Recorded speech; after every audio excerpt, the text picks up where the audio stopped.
उत्तराखंड में 5 लोकसभा सीटों के लिए चुनाव जारी हैं। कांग्रेस और भाजपा की टक्कर साफ देखी जा रही है। हमारे साथ बात करने के लिए कांग्रेस की प्रवक्ता श्रेया सैनियत हैं, उनसे जानेंगे। मैम, 5 लोकसभा सीटों के लिए कांग्रेस को देखा जा रहा है कि कई जगहों पर जद्दोजहद कर रही है। एक पौड़ी की सीट को छोड़कर बाकी 4 जगहों पर काफ़ी कड़ी टक्कर देखी जा रही है। मतलब बहुत पीछे चल रही है कांग्रेस। मुझे नहीं लगता, एक तरफ आप कह रहे हैं कड़ी टक्कर देखी जा रही है, एक तरफ आप कह रहे हैं पीछे चल रही है, तो आपकी बात में ही विरोधाभास है। मुझे ऐसा लगता है 5 सीटों में लड़ाई अच्छी है, मजबूत है। और ऐसा मेरा मानना है कि 10 साल जब आप सत्ता में होते हैं और आप जब इलेक्शन में जाते हैं तो आपको अपना रिपोर्ट कार्ड दिखाना पड़ता है। और जो रिपोर्ट कार्ड सरकार दिखा नहीं पा रही है, मोदी सरकार, वो इसलिए क्योंकि वो बहुत बड़ा नील बटा सन्नाटा काम किया उन्होंने। हमारा जो मैनिफेस्टो है, हमारा जो न्याय पत्र है, वो लोगों की आवाज़ पर, उनकी अपेक्षाओं पर बना है। भारत जोड़ो यात्रा और भारत जोड़ो न्याय यात्रा में जो करोड़ों लोग हमसे मिले, और मेरा अपना मानना है कि हमारे न्याय पत्र में युवाओं के लिए, किसानों के लिए, श्रमिकों के लिए, हिस्सेदारी के लिए, महिलाओं के लिए तमाम ऐसी चीज़ें हैं जो इस देश की जनता अपने लिए करवाना चाहती है, जो पिछले 10 साल में नहीं हुआ है। तो मुझे ऐसा लगता है कि अच्छी फाइट है और लोकतंत्र में ऐसी लड़ाई होनी चाहिए।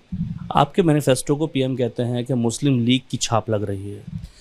युवाओं के लिए 30 लाख सरकारी पद भरना, पेपर लीक पर सख्त कानून बनाना, 1 लाख का स्टाइपेंड देना पहली नौकरी पक्की के तहत, लड़कियों के लिए 50% आरक्षण सरकारी नौकरियों में, महालक्ष्मी के तहत गरीब महिलाओं को 1 लाख रुपए सालाना देना, श्रमिकों के लिए मनरेगा का मानदेय 400 बढ़ा देना, श्रमिकों को, गिग वर्कर्स को एक सामाजिक सुरक्षा देना, 25 लाख की एक हेल्थ योजना देना जो हमने राजस्थान में अच्छे से चला कर दिखाई, किसानों की एमएसपी माफ़ी, एमएसपी मिलना सुरक्षित करना, कानूनी गारंटी, किसानों की कर्जा माफ़ी, किसानों का जो काम जीएसटी के तहत उनके खाद बीज आते हैं उससे मुक्त करना, लोगों की हिस्सेदारी सुनिश्चित करना। इस पर किसकी छाप है? ये देश की जनता की छाप है। और जब प्रधानमंत्री इस तरह की वाहियात बातें करते हैं तो सिद्ध हो जाता है कि 10 साल से वो झुंझुना बजा रहे थे। यही भाषण वो 2014 में देते थे, यही भाषण वो 2024 में दे रहे हैं। आपने 10 साल क्या किया, जनता ये जानना चाहती है। कई कांग्रेस के ऐसे नेता हमने देखा इस दौरान लगातार कांग्रेस छोड़ करके भारतीय जनता पार्टी की सदस्यता ले रहे हैं। अगर इतना ही सब कुछ था तो कांग्रेस के नेता लगातार क्यों जा रहे हैं? मुझे ऐसा लगता है कि जो लड़ाई आज कांग्रेस लड़ रही है या जो लड़ाई विपक्ष लड़ रहा है वो बहुत कठिन लड़ाई है। उस लड़ाई में भारतीय जनता पार्टी के साथ साथ ईडी, सीबीआई, इनकम टैक्स है। उस लड़ाई में अधिकांश, आप जैसे को छोड़ दीजिए, लेकिन अधिकांश देश का मीडिया है। उस लड़ाई में हर तरह की सत्ता, संसाधन और संस्थाओं का प्रयोग हो रहा है। ये लड़ाई लड़नी बड़ी मुश्किल है। अगर आपको अपनी ज़मीन का मुकदमा कहीं सुलटाना है, अगर आपके खिलाफ 4 पुलिस केस है प्रदर्शन के दौरान, वो सुलटाना है, अगर आपका अवैध कहीं पर निर्माण है जल जंगल ज़मीन पर, वो सुलझाना है, तो आप ज़रूर बीजेपी में जाइएगा। मुझे ऐसा लगता है ये लड़ाई कलेजे से और हौसले से लड़ने वाली लड़ाई है। ये सबके बस की बात नहीं है। आपके एक बयान को लेकर के, करना रनौत वाले को लेकर के काफ़ी हंगामा काटा भाजपा ने, लेकिन उत्तराखंड में एक अंकिता भंडारी को लेकर के काफ़ी लंबी लड़ाई लड़ रहे हैं उसके माता पिता, लेकिन उसको लेकर के अभी ना तो किसी बड़े नेता ने बात। भारतीय जनता पार्टी का दोहरा चाल चरित्र और चेहरा इसी में सामने आ जाता है। मैं अपने बारे में ज्यादा बात नहीं करूंगी, मैं विषय नहीं हूं।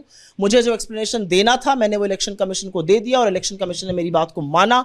भारतीय जनता पार्टी का जो सारा प्रोपेगेंडा था वो ध्वस्त हो गया। लेकिन मैं पूछना चाहती हूं कि अंकिता भंडारी के साथ न्याय कम होगा? उत्तराखंड की एक बेटी जिसको जिस्म फरोशी के लिए आप मजबूर करते हैं, जब वो मना करती है उसकी निर्मम हत्या कर देते हैं, सबूतों को मिटाने के लिए बुलडोजर चल जाता है। और ये सब कौन करता है? भारतीय जनता पार्टी के नेता का लड़का। और प्रशासन, पुलिस, सब पूरी सरकार मिलकर उसको बचा रही है। उत्तर प्रदेश में महिला बाल विकास मंत्री आती है, उनसे अंकिता भंडारी पूछा जाता है, नाम सुन के दौड़ने लगती हैं। ये भाजपा का असली चाल चरित्र और चेहरा है। जब बेटियों ने यौन शोषण का आरोप लगाया, जब वो मेडल लाई थी तो हाथ मिलाया मोदी जी ने। जब यौन शोषण का आरोप लगाया तो उनको बूटों के तले रौंदवाया, और जो आरोपी था उसको अपनी गोदी में बिठाकर आज तक बैठे हैं। लखीमपुर नरसंहार के मुख्य अभियुक्त का पिता इस देश का गृह राज्य मंत्री है। तो ऐसे चाल चरित्र वालों के का दोहरा मापदंड आज देश भी देख रहा है। मैम, एक आखिरी सवाल, पौड़ी लोकसभा सीट पर अनिल बलूनी चुनाव लड़ रहे हैं। एक तरह से कहेंगे भारतीय जनता पार्टी के बड़े नेता हैं, आपके गणेश घोडियाल उनके सामने है, कड़ी टक्कर देखी जा रही है। गणेश घोडियाल 100% चुनाव जीत रहे हैं।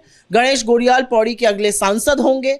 मेरा अपना मानना है कि गणेश घोड़ियाल ने जो जनता के लिए वहां पर काम किया और जो वहां के मुद्दे हैं, चाहे वो जोशी मठ का मुद्दा हो, चाहे वो अंकिता भंडारी का मुद्दा हो, चाहे ऐसे तमाम उत्तराखंड के मुद्दे जो नेशनल लेवल पर भी गए, वो सब वहीं के मुद्दे हैं। और लोग खासे नाराज हैं, लोग कांग्रेस की बातों से प्रभावित हैं। राहुल गांधी जी ने जो यात्राएं करी हैं, जो न्याय पत्र हमने अपना बनाया, उससे प्रभावित हैं। और मुझे ऐसा लगता है भारतीय जनता पार्टी की आपसी कलह भी आपको पौड़ी में बढ़ चढ़ कर दिखने को मिल रही है। अमित शाह वर्सेस योगी का जो सारा तंत्र है वो आपको पौड़ी में मिल रहा है। समझदार को इशारा काफी है। चलिए, हमारे साथ बात करने के लिए श्रेया सरेत थी, जिन्होंने भारतीय जनता पार्टी को लेकर के कड़ी बातें कही।